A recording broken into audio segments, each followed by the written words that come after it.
मनापासून स्वागत करतो। आजची प्रेस जी आहे ती आपलं कृष्णा खोऱ्यातलं मराठवाड्याच्या हक्काचं जे पाणी आहे त्याच्या अनुषंगाने काही बाबी आपल्याला अवगत करण्यासाठी आणि आपल्या माध्यमातून जनतेपर्यंत पोहोचवाव्या यासाठी ही प्रेस आहे।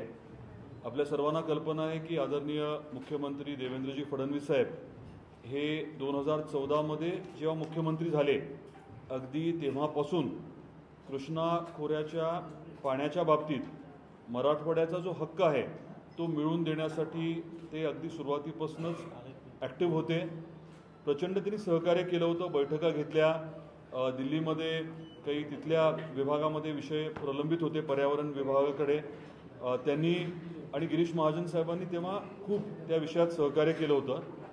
आणि आपलं सरकार महायुती सरकार आल्यानंतर मंत्रिमंडळाच्या माध्यमातून जे पहिले निर्णय झाले मोठे प्रशासकीय मान्यता ज्या मोठ्या झाल्या त्याच्यामध्ये आपल्याच 7 TMCचा विषय होता।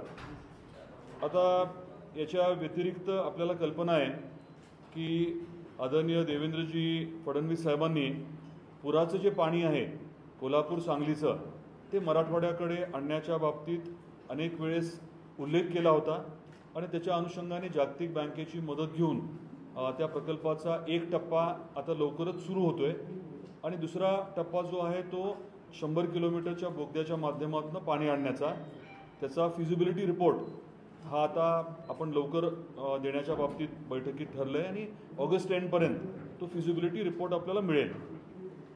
हा विषय आहे, हा बॅकग्राऊंडचा झाला।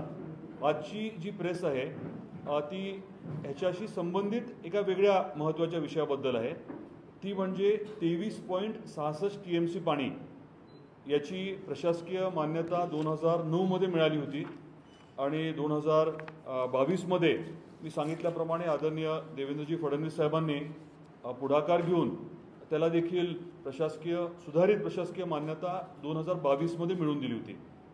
आपण त्या माध्यमातून हाती जी कामं घेतली होती ती 7 TMCची कामं होती। उरलेलं 16.66 TMC जे आहे ते देखील स्वाभाविकपणे मराठवाड्याच्या म्हणजे धाराशिवच्या आणि बीडच्या हक्काचं पाणी आहे। या पाण्याच्या माध्यमातून जवळजवळ 85,000 हेक्टर जमीन ओलिताखाली येणार आहे आणि हे आपलं हक्काचं पाणी मिळवून देण्याच्या अनुषंगाने देखील आपण आता अतिशय ताकदीने प्रयत्न सुरू केलेत। KWDT 1 म्हणजे कृष्णा पाणी तंटा लवाद 1 त्याच्या अंतर्गत आपल्याला कल्पना असेल की साधारण 599 TMC पाणी हे महाराष्ट्राला देण्याचं ठरलं होतं। आता या 599 TMCचा गेल्या काही वर्षाचा आपण अभ्यास केला आणि तो अभ्यास केल्यानंतर असं लक्षात आलं की जेव्हा पाऊस काळ चांगला असतो तेव्हा देखील साधारण 520 TMC पाणी एवढंच आपण महाराष्ट्रात वापरतोय, म्हणजे उरलेलं पाणी जे ते पुढे जाते।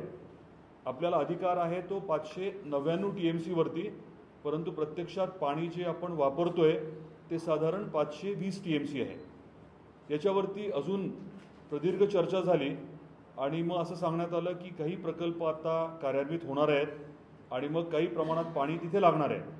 मग त्याचं देखील आपण गोळाबेरीज केल्यानंतर लक्षात आलं की जास्तीत जास्त 560 TMC हे सगळे चालू प्रकल्प मान्यता मिळाले प्रकल्प जर मार्गी लागले तर अंदाजे 560 TMC पाणी आपल्याला थांबवता येऊ शकेल। म्हणजे तरी देखील 39 TMC पाणी याच्या बाबतीमध्ये उपलब्धता आहे असं एका दृष्टीने आपल्याला बोलता येऊ शकतं। तर हे पाणी आपल्याला मराठवाड्याला कसं आणता येईल याच्या बाबतीतला आता अभ्यास जो आहे तो सुरू करण्यात आला आहे। प्रत्यक्षात पाणी आपल्याला उपलब्ध होऊ शकतं हे तरी आता कागदोपत्री आणि जे काही फिगर्स आहेत त्याच्यावरनं उपलब्ध झालं आहे। आणि शेवटचा बारकावा हा आहे की KWDT 1 म्हणजे तंटा लवाद 1 मध्ये आपल्याला कृष्णा बेसिन म्हणजे कृष्णा खोऱ्याच्या अंतर्गत काही बदल करायला, पाणी इकडून तिकडे न्यायला वगैरे स्कोप आहे, त्याला मान्यता आहे। परंतु KWDT 2 जो आहे त्याच्यामध्ये मात्र आपल्याला हे पुढच्या काळात करता येणार नाही। त्यामुळे आपल्याला हे 16.66 TMC पाण्याच्या बाबतीत विचार करणं आणि प्रक्रिया करणं हे निश्चितपणे आता गरजेचं आहे। याच्या बाबतीतली प्राथमिक बैठक गेल्या आठवड्यामध्ये आपण पुण्याला MKVDCच्या कृष्णा खोऱ्याच्या ऑफिसला घेतली होती